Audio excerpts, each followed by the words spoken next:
Bismillahirrahmanirrahim. Assalamualaikum warahmatullahi wabarakatuh. Alhamdulillah, wassalatu wassalamu ala rasulillah wa ala alihi wa man tabi'ahum bi ihsan ila yaumiddin. Allahumma inna nas'aluka ilman nafi'a wa rizqan thayyiba wa amalan mutaqabbala. Kali ini kita masuk kajian Ramadan yang pertama dari buku Mutiara Nasihat Ramadan. Puasa itu untuk meraih takwa. Puasa itu untuk meraih takwa. Allah Subhanahu wa taala berfirman, ayat yang sering kita dengar, ya ayyuhalladzina amanu taqullaha haqqa tuqatih wa la tamutunna illa wa antum muslimun. Al-Baqarah ayat 183. Wahai orang yang beriman, diwajibkan kepada kalian untuk berpuasa sebagaimana diwajibkan kepada orang-orang sebelum kalian, agar kalian itu bertakwa. Ibnu Rajab Al-Hambali rahimahullah berkata, intinya takwa itu adalah wasiat Allah pada seluruh makhluknya. Takwa pun menjadi wasiat Rasul SAW kepada umatnya. Ketika Nabi SAW mengutus pasukan, beliau menasihati mereka untuk bertakwa. Itu semua bertujuan supaya dengan takwa manusia itu meraih kebaikan.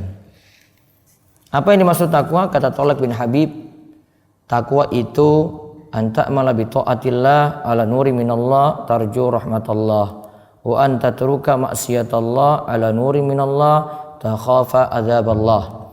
Takwa itu engkau melakukan ketaatan pada Allah atas petunjuk dari Allah dan mengharap rahmat Allah. Takwa juga adalah engkau meninggalkan maksiat yang Allah haramkan atas petunjuk dari Allah dan atas dasar takut kepada Allah. Jadi takwa itu, para jamaah sekalian, kita dapat petunjuk dari Allah. Tentu dari ilmu. Kita tahu ini halal, ini kita tahu ini haram, ini kita tahu ini ibadah. Terus kita melakukannya, kalau itu kebaikan atau ibadah, ya, karena ingin mengharap rahmat Allah. Kalau itu maksiat, kita jauhi karena takut akan siksa Allah. Itu kata Thalaq bin Habib, disebutkan dalam Jam'il Ulum wal Hikam dan Majmu' al-Fatawa. Ibnu Rajab Al-Hambali rahimahullah juga mengatakan, wa aslu taqwa ayya'lamal abdu ma yuttaqa summa yattaqi. Takwa itu asalnya adalah seorang mengetahui apa yang mesti ia hindari, lalu ia tinggalkan. Seorang itu tahu apa yang mesti ia hindari, kemudian ia tinggalkan. Dia tahu ini suatu kesalahan, oh ini dosa besar, maka dia tinggalkan. Aun bin Abdillah berkata, tamamu taqwa antabtagi alima ma lam yu'lam minha ila ma ulima minha. Takwa yang sebenarnya adalah jika seorang itu ingin tahu sesuatu yang tidak ia ketahui hingga ia pun akhirnya jadi tahu. Kemudian Ma'ruf Al-Karhi dari Bakar bin Khunais itu berkata, kaifa yakunu muttaqiyan man la yadri ma yattaqi. Bagaimana seorang bisa dikatakan bertakwa sedangkan ia tidak mengetahui apa yang mesti ia jauhi. Maka orang yang bertakwa punya ilmu dulu untuk mengetahui apa yang mesti dia jauhi. Ma'ruf kemudian berkata, idza kunta la tuhsin tattaqi akaltar riba wa idza kunta la tuhsin tattaqi lakaitaka imra'atun falam taghudda basarak. Jika engkau tidak baik dalam takwa, artinya takwanya enggak benar, maka pasti engkau akan terjerumus dalam riba, makan riba. Kalau engkau tidak hati-hati dalam takwa, maka pasti engkau akan memandang seorang wanita lantas pandanganmu tidak engkau tundukkan. Nah, kita jalani puasa itu untuk meraih takwa. Kata Syekh Abdurrahman bin Nasir As-Sa'di, takwa itu karena seorang muslim itu meninggalkan apa yang Allah haramkan.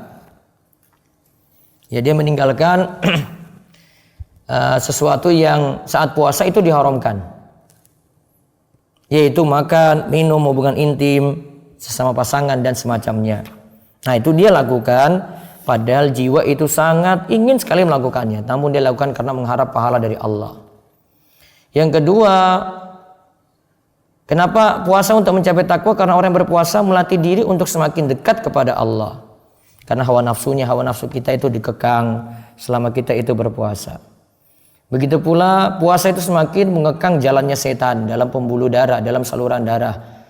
Ya, kalau kita itu lapar, jalan setan itu semakin sempit. Berarti kecenderungan untuk maksiat semakin kecil. Maka itu tanda kita itu semakin bertakwa pada Allah. Kemudian orang yang berpuasa juga nantinya semakin giat, semakin rajin dalam melakukan ibadah, dalam melakukan ketaatan. Begitu juga bentuk takwanya adalah orang kaya akan merasakan lapar seperti yang dirasakan orang miskin. Maka karena dia puasa, ya orang miskin tiap hari kurang, maka kalau orang kaya dia puasa, dia rasakan seperti keadaan orang miskin yang juga kekurangan dalam hal makan minum. Wallahu alam, jadi kesimpulannya puasa itu untuk mencapai takwa. Dan kesimpulannya lagi, takwa bisa diraih mudah kalau kita berilmu, punya ilmu, baru kita bisa bertakwa dengan baik kepada Allah Subhanahu wa taala. Baik, demikian ini pertemuan pertama, mudah-mudahan bawa berkah bagi kita semuanya. Kita tutup dengan doa kafaratul majelis. Subhanakallahumma bihamdika asyhadu an la ilaha illa anta astaghfiruka wa atubu ilaik. Assalamualaikum warahmatullahi wabarakatuh.